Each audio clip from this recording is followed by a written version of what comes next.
حضرت سیدنا علی المرتضیٰ رضی اللہ تعالی عنہ فرماتے ہیں کہ تقوی 4 چیزوں کا نام ہے۔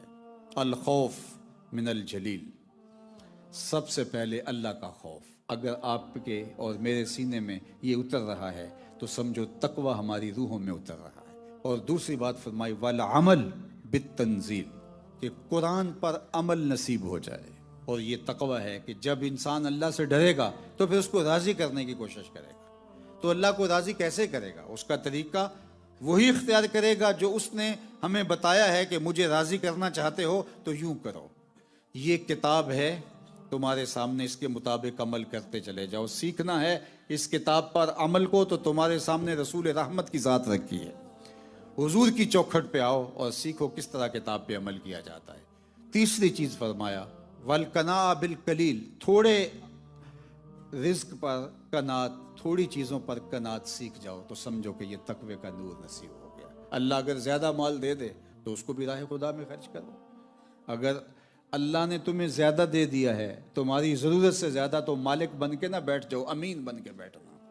تم امین ہو اس مال پر، تم ان لوگوں تک ان کی ضرورتوں کو پورا کرنے کے لیے پہنچاؤ کہ جن کے پاس مال نہیں ہے۔ اور ماہ صیام میں تو خاص طور پہ ہمیں مال راہ خدا میں بانٹنا چاہیے جس کو اللہ نے عطا کیا ہے۔ اللہ کے محبوب صلی اللہ علیہ وآلہ وسلم ماہ صیام میں یوں خیرات کرتے تھے جیسے چلتی ہوئی ہوا تھی۔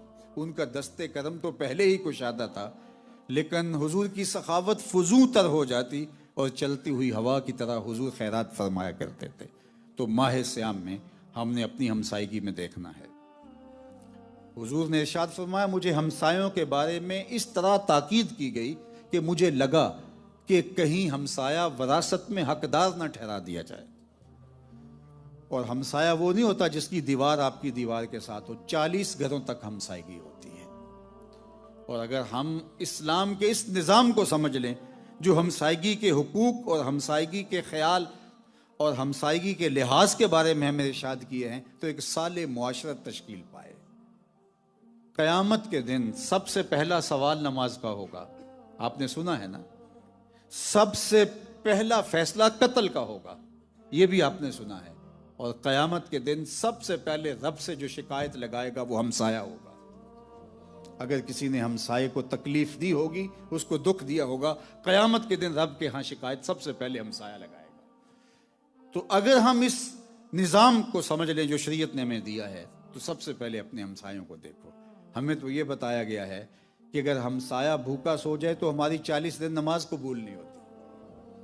ہم عمرے پہ عمرہ کر رہے ہیں، سجدے پہ سجدہ کر رہے ہیں، لیکن ہمسایہ بھوک میں بلک رہا ہے، تڑپ رہا ہے۔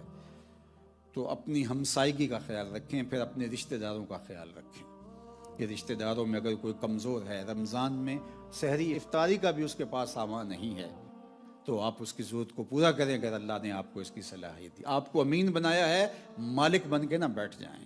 ان لوگوں کی ضرورت کو پورا کریں جو کسی وجہ سے اپنی ضرورتوں کو پورا نہیں کر سکتے۔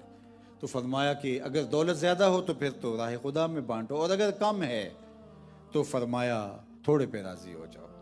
اللہ اکبر۔ اور چوتھی چیز آپ نے فرمایا والاستعداد لیوم الرحیل، اور وہ جو دن جس دن میں ہم نے اللہ کے حضور پیش ہونا ہے اس کے لیے ہم کچھ تیاری کریں۔ یہ ہے تقوی، یہاں رہ کے اس جہاں کے لیے کچھ تیاری کریں۔ میں اور آپ جو زندگی کاٹ رہے ہیں، گزار رہے ہیں، لمحہ لمحہ موت کے قریب ہو رہے ہیں، ہم یہ دیکھیں کہ کیا اعمال کا ذخیرہ کیا ہے، کیا تیاری کر رکھی ہے۔ اگر تو ہم نے کر رکھی ہے تو مبارک ہو، اور اگر ہمارے پلے کچھ بھی نہیں ہے، اللہ اکبر۔ نمازیں ہیں تو وہ بھی خیالوں اور وسوسوں سے بھری ہوئی، روزے ہیں لیکن جھوٹ، مکر، فریب، رشوت اس کے ساتھ روزے چل رہے ہیں۔ حج ہیں تو حاجی پہلے کہلا رہے ہیں، اور دیگر اعمال ہیں تو اعمال کے ساتھ ریاکاری جڑی ہوئی ہے تو وہ عمل ہی نہیں ہے۔ گناہ تو کنفرم ہیں، گناہ ہیں، لیکن نیکی کے لیے شرط ہے کہ نیکی محض اللہ کی رضا کے لیے کی گئی ہو تو اس کا حساب کرنا ہوگا۔ کبھی بھی تقوی کے دامن کو نہ چھوڑنا، ہمیشہ اللہ سے ڈرنا، ہمیشہ اس کے خوف کو اپنی روحوں کے اندر جاگوزی رکھنا، اس کے حکم سے اپنے سر کو نہ پھیرنا۔ یہ ماہ صیام رمضان المبارک میں یہی سکھانے آیا ہے۔